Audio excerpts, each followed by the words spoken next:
ഉണ്ണികൃഷ്ണൻ പോറ്റി ചെന്നൈയിൽ സ്വർണം പൂശാനെത്തിച്ചത് പുതിയ ചെമ്പുപാളി എന്നുള്ള മൊഴിയാണ് ദേവസ്വം വിജിലൻസിന്റെ റിപ്പോർട്ടിലുള്ളത്. സ്വർണം പൊതിഞ്ഞവായിരുന്നില്ല, കാലപ്പഴക്കവും ഉണ്ടായിരുന്നില്ലെന്നും സ്മാർട്ട് ക്രിയേഷൻ സിഇഒ പങ്കജ് ഭണ്ഡാരിയുടെ മൊഴി.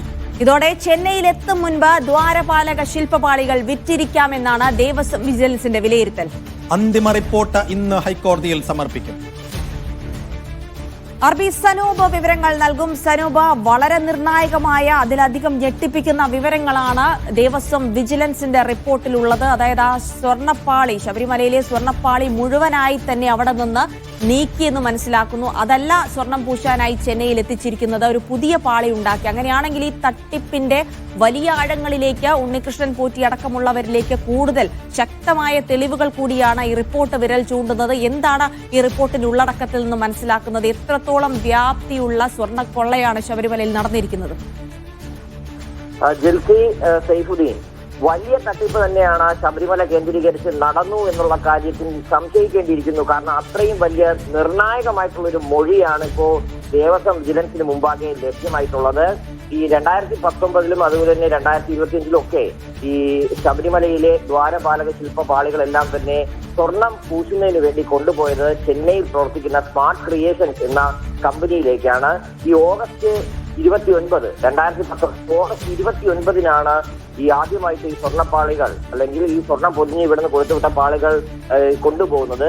പക്ഷേ ഈ സ്മാർട്ട് ക്രിയേഷൻസിന്റെ സിഇഒ പങ്കജ് ഭണ്ഡാരി ഇന്നലെ ദേവസ്വം വിജിലൻസിന് മുമ്പാകെ മൊഴി നൽകിയിരുന്നു. ആ മൊഴിയിലാണ് നിർണായകമായിട്ടുള്ള ഒരു കാര്യം സൂചിപ്പിക്കുന്നത്.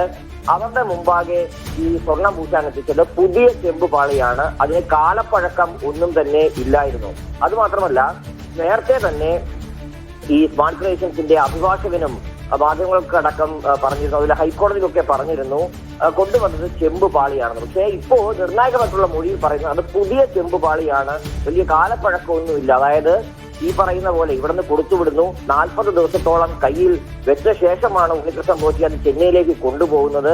ആദ്യമൊക്കെ കള്ളമൊക്കെ പറഞ്ഞിരുന്നു, അത് കൊണ്ടുപോയാൽ അത് വേറെ കാരണങ്ങളുണ്ടായിരുന്നു, സാങ്കേതിക കാരണങ്ങളൊക്കെ പറഞ്ഞു. പിന്നെ പറഞ്ഞു ഈ സ്മാർട്ട് ക്രിയേഷൻസിനോട് ചോദിച്ചാൽ അവർ വ്യക്തമായിട്ട് പറഞ്ഞിരുന്നു എന്തുകൊണ്ടാണ് താൻ കൈവശം സൂക്ഷിച്ചത്. പക്ഷെ അതൊക്കെ ആ വാദങ്ങളെല്ലാം തന്നെ പൊളിഞ്ഞ ശേഷമാണ് ഇപ്പോ ഏറ്റവും അവസാന ഘട്ടത്തിൽ സ്മാർട്ട് ക്രിയേഷൻസിന്റെ സിഇഒ ആയിട്ടുള്ള പങ്കജ് ഭണ്ഡാരി തന്നെ നിർണായകമായിട്ടുള്ള മൊഴി ദേവസ്വം വിജിലൻസിന് നൽകിയിട്ടുള്ളത്.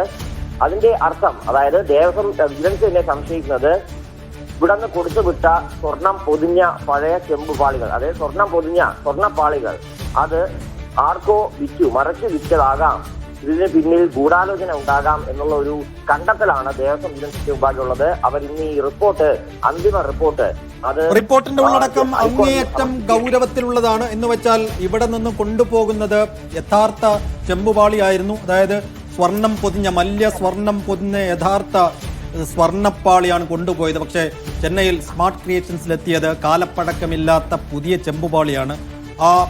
ശബരിമലയ്ക്കും ചെന്നൈക്കും ഇടയിൽ എവിടെയോ ഇദ്ദേഹം അത് മറിച്ചു വിറ്റിട്ടുണ്ട് എന്ന നിഗമനത്തിലേക്ക് ഈ ദേവസ്വം വിജിലൻസ് എത്തുമ്പോൾ സ്വാഭാവികമായും ഒരു FIR ഇട്ട് പോറ്റി അറസ്റ്റ് ചെയ്യാൻ പാകത്തിലുള്ള ഒരു അവസ്ഥയിലേക്ക് ഈ കാര്യങ്ങൾ എത്തിയിട്ടുണ്ട്.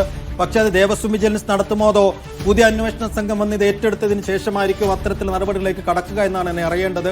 അപ്പോൾ ഇനി വൈകാതെ ഈ റിപ്പോർട്ട് സമർപ്പിക്കുന്നതിന് തൊട്ടടുത്ത നിമിഷം തന്നെ പുതിയ അന്വേഷണ സംഘം കളത്തിലെത്തും എന്നാണോ കരുതുന്നത് സനൂപ്?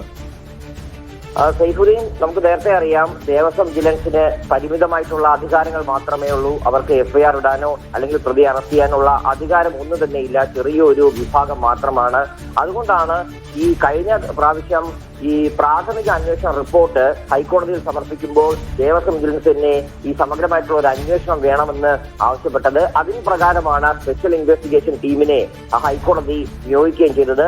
അവർ കഴിഞ്ഞ ദിവസങ്ങളിലൊക്കെ ഈ ദേവസ്വം ആസ്ഥാനത്ത് വന്ന് വേണ്ട രേഖകൾ മറ്റുമൊക്കെ പരിശോധിക്കുകയും കൊണ്ടുപോവുകയും ഈ പ്രാഥമിക അന്വേഷണ റിപ്പോർട്ട് അടക്കം കൊണ്ടുപോവുകയും ചെയ്തിട്ടുണ്ട്. ഇന്ന് തന്നെ ഈ അന്തിമ റിപ്പോർട്ട് സമർപ്പിക്കുന്ന വേളയിൽ തന്നെ FIR രജിസ്റ്റർ ചെയ്ത് അന്വേഷണം തുടങ്ങാൻ തന്നെയാണ് സ്പെഷ്യൽ ഇൻവെസ്റ്റിഗേഷൻ ടീമിന്റെയും തീരുമാനം. വ്യാപ്തി നമ്മളിപ്പോൾ കണ്ടതാണ്. ചെറിയ വ്യാപ്തിയല്ല ഈ തട്ടിപ്പിന് പിന്നിൽ നടന്നത്. ഗൂഢാലോചന ഉണ്ട് എന്ന് സംശയിക്കുന്നു. കാരണം പെട്ടെന്ന് ഒരു ദിവസം ഈ പാളികൾ എടുത്ത് കൊടുത്തതല്ല,